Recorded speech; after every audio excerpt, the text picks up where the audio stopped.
Mga idol, game 2 highlights tayo sa SMB at Meralco Bolt sa kanilang finals.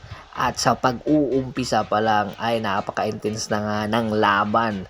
At mayroon pang mga drama at ito na nga si CG Perez, babawi daw siya sa game 2 para makakuha at malasing nila ang Meralco Balls. At ito na nga, sa pag-uumpisa, inatake na agad ni CG Perez ang depensa ng Meralco. Syempre, hindi pumayag dito si Chris Newsom. At ito pa, another pass kay Junmar Fajardo.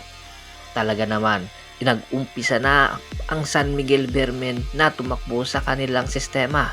At si CG Perez hindi na mapigilan. Ito pa, another outside shot, 3-point shot ni CG Perez.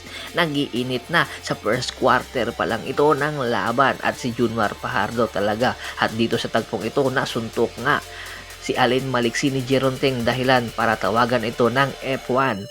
At ito na, uminit na rin si Brandon Rios na kung saan off the bench nga ito. First time niya itong maglalaro. 21-22 lamang ng isa ang San Miguel. At ito na, sa second quarter, uminit pa rin si Brandon Rios. Ito ang surprise na player ni Coach Nenad para nga sa kanilang game 2. At si Chris Newsom, ganun pa rin ang game performance. Binabantayan si CG Perez na mainit.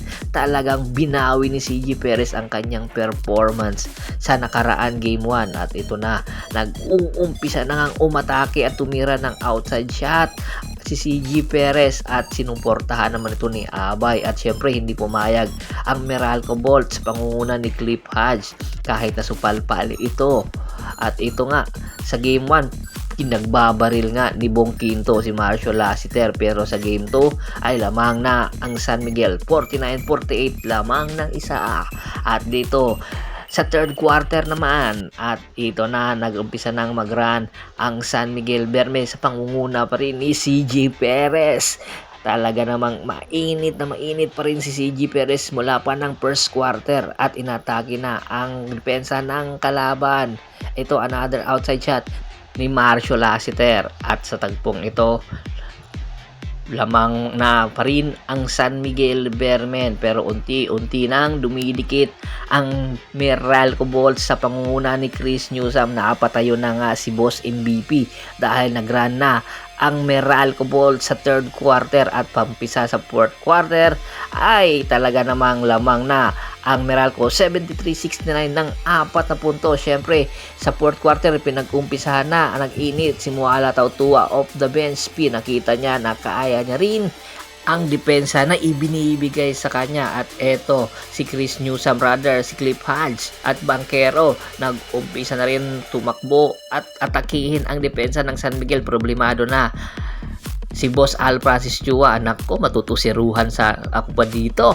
At eto, sa tagpong ito talaga namang lamang na ang Meralco, pero ito inatake ni Jericho Cruz ang depensa. 1 minute to go na lang.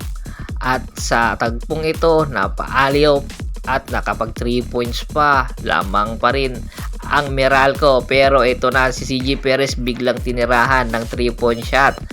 Lamang na ng isa. At ito ang pamatay ni Marcio Lassiter.